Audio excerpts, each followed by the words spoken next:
Evangelho de João, capítulo 20. Jesus não está no sepulcro. Ao amanhecer, o primeiro dia da semana, estando ainda meio escuro, Maria Madalena foi ao sepulcro e viu que a pedra que fechava a entrada havia sido removida.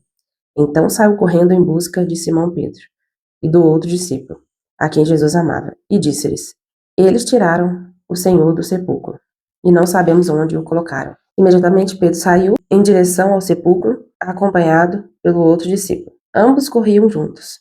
Entretanto, o outro discípulo correu mais do que Pedro, e chegou primeiro ao sepulcro. E, inclinando-se, viu as faixas de linho ali, mas não entrou. Em seguida, chegou Simão Pedro, que vinha logo atrás dele. Pedro entrou no sepulcro e também viu as faixas de linho, bem como o lenço que estivera em volta da cabeça de Jesus, e que não estava com as faixas de linho, mas dobrado à parte. Então o outro discípulo que chegara primeiro ao sepulcro também entrou. Este viu e creu. Contudo, eles ainda não haviam entendido que, de acordo com a Escritura, era necessário que Jesus ressuscitasse dos mortos. E assim foram os discípulos outra vez para suas casas. Jesus ressuscitou e vive. Por outro lado, Maria continuava do outro lado de fora do sepulcro, chorando. Enquanto chorava, inclinou-se para olhar dentro do sepulcro e viu dois anjos vestidos de branco, sentados onde estivera o corpo de Jesus, um à cabeceira e o outro aos pés. Então os anjos perguntaram: Mulher, por que choras? Ela respondeu: Porque levaram o meu Senhor, e não sei onde o colocaram. Assim que disse isso, olhou para trás e viu Jesus em pé, mas não reconheceu que era ele. E Jesus perguntou-lhe: Mulher, por que estás chorando?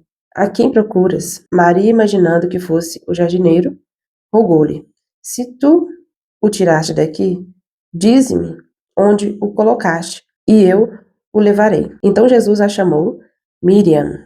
Ela, voltando-se, exclamou também em aramaico: Rabuni, que quer dizer mestre. Recomendou-lhe Jesus: Não me segures, pois ainda não voltei para o Pai. Mas vai e ao encontrar meus irmãos, dize-lhes assim: Estou ascendendo ao meu Pai e vosso Pai, para meu Deus e vosso Deus. E assim foi Maria Madalena e anunciou aos discípulos: Eu vi o Senhor, e contou-lhes tudo o que o Senhor lhe dissera. Cristo o abençoa com o seu Espírito. Então, ao entardecer daquele dia, o primeiro da semana, os discípulos estavam reunidos a portas trancadas, por medo das autoridades judaicas. Jesus apareceu, pôs-se no meio deles e disse: Shalom Aleichem, a paz seja convosco.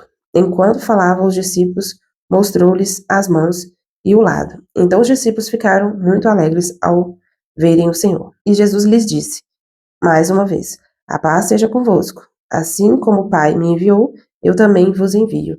E tendo dito isto, soprou sobre eles e disse: Recebei o Espírito Santo. Aqueles a quem perdoardes os pecados, ser-lhes-ão perdoados. Aqueles aos quais mantiverdes, ser-lhe-ão mantidos. Felizes os que não viram e creram. Contudo, Tomé, um dos 12, chamado Dídimo, não estava com eles quando Jesus apareceu. Os outros discípulos, no entanto, enunciaram-lhe: Nós vimos o Senhor. Mas ele respondeu-lhes: Se eu não vir as marcas dos pregos nas suas mãos, não colocar o meu dedo onde estavam os pregos e não puser a minha mão no seu lado, não acreditarei. Após 8 dias, os discípulos estavam reunidos ali outra vez e Tomé estava com eles. As portas estavam trancadas quando Jesus apareceu. Pôs-se no meio deles e disse: A paz seja convosco. Então dirigiu-se a Tomé, dizendo: Coloca o teu dedo aqui e vê minhas mãos. Estende tua mão e coloca no meu lado. Agora não sejas um incrédulo, mas crente. E Tomé confessou a Jesus: Meu Senhor e meu Deus. Jesus lhe afirmou: Tomé, por que me viste? Acreditaste? Bem-aventurados os que não viram e creram. Creia em Jesus, o Filho de Deus. Verdadeiramente, Jesus realizou, na presença dos seus discípulos, muitos outros milagres, que não estão escritos nesse livro. Estes, entretanto, foram escritos para que possais acreditar que Jesus é o Cristo, o Filho de Deus, e para que, crendo, tenhais vida em seu nome. Evangelho de João 21. Jesus aparece na praia e ensina. Algum tempo depois, Jesus apareceu de novo aos seus discípulos à margem do mar de Tiberíades. Simão Pedro, Tomé, chamado Dídimo, Natanael, que era de Caná da Galileia, os filhos de Zebedeu e mais 2 dos seus discípulos estavam juntos. Simão Pedro disse-lhes: Vou pescar. E eles o encorajaram: Nós vamos contigo também. Saíram e logo entraram no barco, mas naquela noite nada pegaram. Entretanto, ao clarear da manhã, estava Jesus na praia. Mas os discípulos não perceberam que era ele. E Jesus lhes perguntou: Moços, tendes aí alguma coisa para comer? E eles lhe responderam: Não. Então Jesus orientou-os: Lançai a rede do lado direito do barco, e encontrareis. Assim eles o fizeram, e logo não conseguiram recolher a rede, por causa da abundância de peixes. Diante disso, o discípulo a quem Jesus amava disse a Pedro: É o Senhor. Assim que Simão Pedro ouviu que era o Senhor, vestiu sua túnica, pois a havia tirado, e lançou-se ao mar. Mas os outros discípulos vieram no pequeno barco, arrastando a rede com os peixes, pois não estavam longe da praia, senão uns 200 côvados. Então, assim que saltaram em terra, viram ali uma fogueira, peixes sobre brasas e um pouco de pão. E Jesus lhes pediu: Trazei alguns dos peixes que acabaste de pegar. Simão Pedro entrou no barco e arrastou a rede para a terra. Ela estava cheia, com 153 grandes peixes. E mesmo com tantos peixes, a rede não se rompeu. Então Jesus os convidou: Vinde e tomai vosso desjejum. E nenhum dos discípulos tinha coragem de indagar-lhe: Quem és tu? Pois sabiam que era o Senhor. Jesus aproximou-se, pegou o pão e deu a eles, tomou um peixe e fez o mesmo. E essa foi a terceira vez que Jesus apareceu aos seus discípulos depois de haver ressuscitado dos mortos. Pedro é restaurado por Jesus. Assim, após tomarem o desjejum, Jesus questionou a Simão Pedro: Simão, filho de João, tu me amas mais do que estes outros? Respondeu ele: Sim, Senhor, tu sabes que te amo. Jesus o encarregou: Cuida dos meus cordeiros. Outra vez Jesus lhe perguntou: Simão, filho de João, tu me amas? Ele afirmou: Sim, Senhor, tu sabes que eu te amo. Jesus lhe confiou: Pastoreia as minhas ovelhas. Pela terceira vez, Jesus perguntou: Simão, filho de João, tu me amas? Pedro ficou angustiado por Jesus haver-lhe perguntado pela terceira vez: Tu me amas? E assegurou-lhe: Senhor, tu conheces todas as coisas e sabes que eu te amo. Comissionou-o Jesus: Apacenta as minhas ovelhas. Em verdade, eu te afirmo: quando eras mais jovem, tu te vestias a ti mesmo e ias para onde desejavas. Mas quando chegares à velhice, estenderás as mãos e outra pessoa te vestirá e te conduzirá para onde tu não queres ir. Isso falou Jesus, significando o tipo de morte com a qual Pedro iria glorificar a Deus. E assim que terminou de proferir essas palavras, acrescentou: Segue-me, o discípulo amado e este livro. Pedro voltou-se e viu que o discípulo a quem Jesus amava os acompanhava. Este era o que estiveram ao lado de Jesus durante a ceia e perguntaram: Senhor, quem te irá trair? Assim que Pedro o viu, perguntou a Jesus: Senhor, mas quanto a este homem? Então Jesus lhe respondeu: Se eu desejar que ele fique vivo até que eu volte, o que te importa? Entretanto, quanto a ti, segue-me. Por esse motivo, tornou-se conhecido entre os irmãos o rumor de que aquele discípulo não passaria pela morte. Ora, Jesus não disse que ele não morreria, mas sim, se eu desejar que ele fique vivo até que eu volte, o que te importa? Este é o discípulo que testemunha a respeito desses acontecimentos e que os escreveu, e sabemos que seu testemunho é conforme a verdade. Jesus realizou ainda muitas outras maravilhas. Se todas elas fossem escritas uma por uma, acredito que nem mesmo o mundo inteiro seria capaz de conter os livros que se escreveriam. Bom, eu acho interessante essa forma do evangelista João descrevê-lo, ele si próprio descreve como o discípulo a quem Jesus amava. Então, eu acho interessantíssimo a forma que ele se vê. Ele se vê como um discípulo querido de Jesus, como um discípulo amado, privilegiado.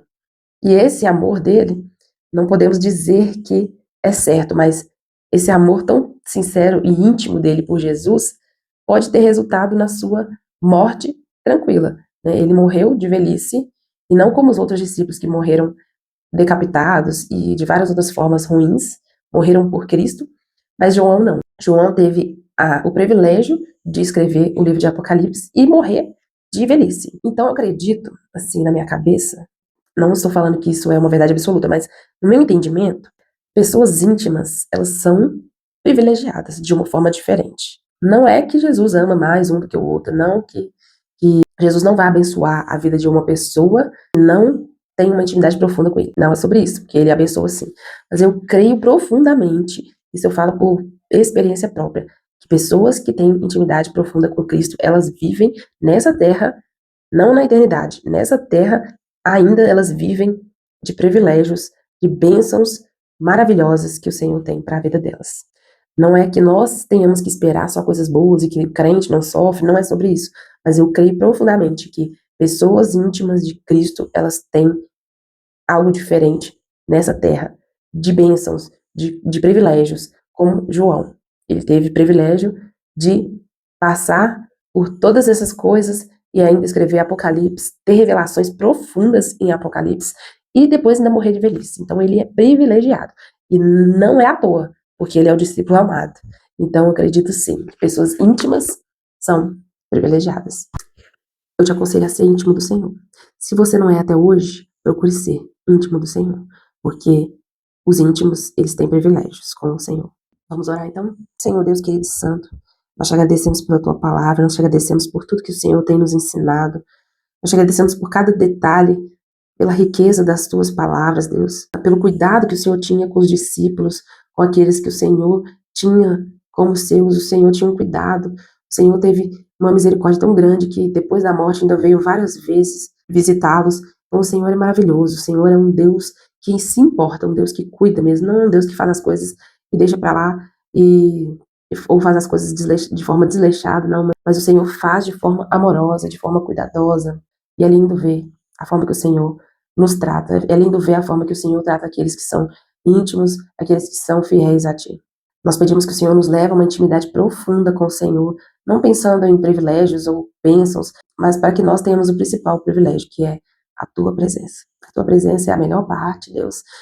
A Tua glória, sentir o Senhor é a melhor parte em tudo isso. Então, só de termos o privilégio de ter a Tua presença, Deus, é tremendo, é maravilhoso, porque muitas pessoas não conseguem alcançar a intimidade, a presença, não conseguem sentir a Tua glória. E nós somos privilegiados, porque nós temos algo muito, muito melhor do que qualquer coisa nessa vida, do que qualquer coisa nesse mundo. Nós somos gratos por isso, Deus. Que o Senhor nos leva a essa intimidade, que o Senhor leva cada irmão que está ouvindo esse devocional, que ainda não tem uma intimidade profunda com o Senhor, que o Senhor leve-os para essa intimidade profunda de um amor intenso, assim como João. Ele te amava e se sentia amado por ti, de forma intensa, e que nós venhamos viver esse amor de te amar e ser amado por ti. Em nome de Jesus, amém. Tua presença me atraiu, é que a sarça pegou fogo e não se consumiu, e a voz que saiu dela um dia me atraiu, e o meu coração queimou até que descobriu que um dia com tua glória vale mais que mil.